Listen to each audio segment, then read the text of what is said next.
नमस्ते नमस्कार शेयर बजार मैथिलीमा तपाईहरु नयाँ हुनुहुन्छ भने लाइक सब्स्क्राइब र बेल आइकन दबाइदिनु। आजको भिडियो ट्रेड टावर लिमिटेड कम्पनीको आइपिओ को बारेमा छ।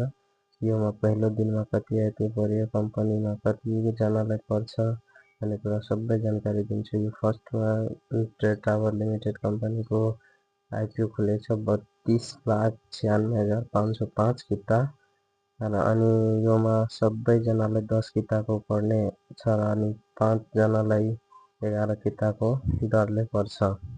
यसमा यो ट्रेड टावर कम्पनीले यो फर्स्टमा यसको काम चाहिँ जस्तै होटलहरु बिल्डिङहरु बनाउने, लीजमा दिने, रेन्टमा दिने, रेन्टहरुबाट इन्कम गरेर काम गरिरहेको छ। यो पहिलो आइपिओ हो जसले इनिशियल पब्लिक अफरिङ भन्छ।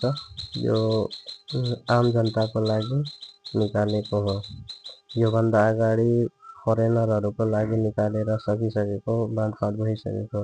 योमा पहिलो दिनमा करिब निकालेको 32,96,505 किताको 3 गुणा जति आइपिओ परिसकेको छ एप्लिकेसन।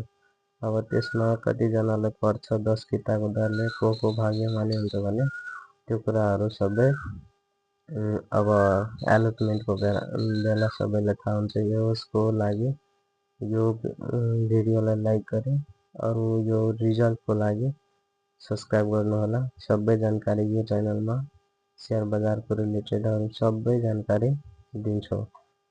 यो भिडियोमा तपाईहरु सेकेन्डरी मार्केटमा पनि के कस्तो काम गर्न सक्नुहुन्छ त्यो पनि भन्छौं हामीले।